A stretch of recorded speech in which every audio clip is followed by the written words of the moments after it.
Supergirl is coming, which could be the name of a comic book at some point. Or a porno. But we'll see. Millie Alcock explains why her Supergirl doesn't need Superman. You've got notes for this story. Yeah. It's from Screenwriter. Alan, give it to me. I'll share on screen. The upcoming Supergirl is making it clear that Kara Zor-El's story won't simply be an extension of Superman. While David Cornsweet returns as Clark Kent, the film will focus on establishing Millie Alcock's Kara as her own character with very different perspectives. Alcock explained that she approached Kara independently from Clark, saying, I approached Kara so independently from Clark. Who wrote this? Screenwriter Anna Nogueira echoed that idea, noting that Superman's personality is deeply ingrained in popular culture, while Kara's offered a fresh contrast. This was a natural friction of something that felt really honest to me. Although Superman appears in the movie, reports indicate that he's only in a handful of scenes, including flashbacks and a video call. The movie is designed to be Kara's journey, not another Superman story. Separation between the two heroes is important because both characters are expected to reunite in Man of Tomorrow, which is currently in production. According to James Gunn, Supergirl will play an important role in the future of the DCU. The film is also expected to introduce Brainiac, a classic Superman villain with strong ties to both Kara and Clark.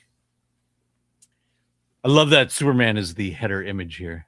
Yeah, exactly. On this story about Billy Alcock explaining why Supergirl doesn't need Superman, they use Superman as the header image. Yeah. Which makes sense. It gets a lot of attention. Yeah, because people now read the article. Yeah, I mean, already the projections are not good for this movie. I think it's the approach. I think they're trying to.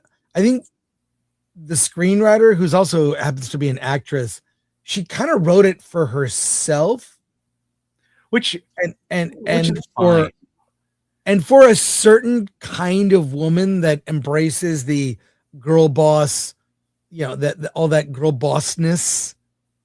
And I just don't think that's appealing. We've seen it bomb time and time again. Yeah. Look, same comment here. This is the movie they think Gen Z wants. They don't. I mean, look, ask Gen Z what they like.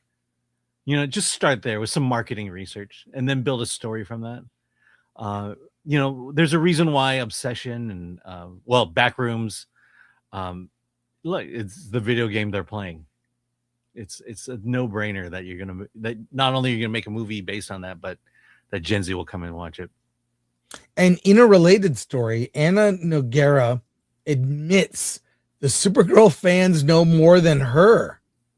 So, okay, I've got this is from X. So let me share this. It's a short clip, 45 seconds. Let's actually hear directly from her.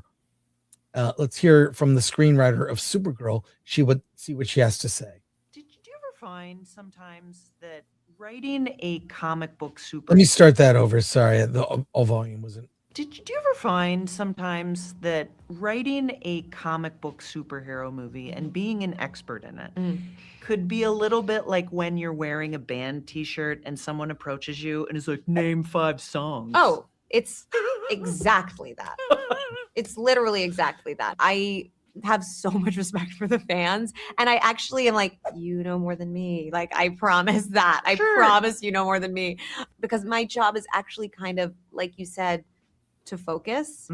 And there's a really important thing to having a wealth of knowledge and kind of having the institutional knowledge, right? But then you also kind of have to forget it when you focus in on a story, or you can spin out.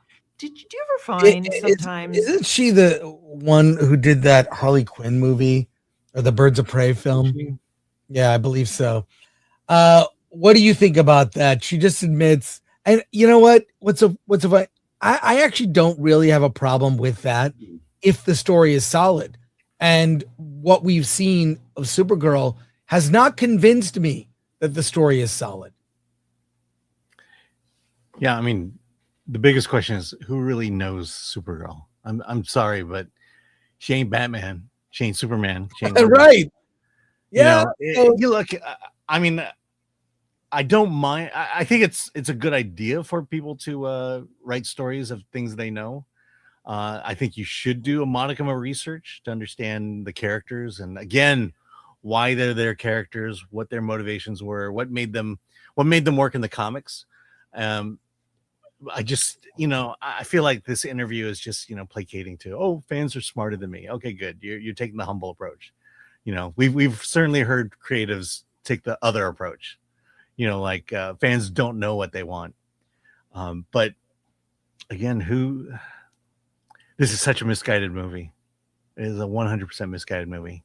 They don't understand the fans, and I don't think they're going to deliver what the fans want.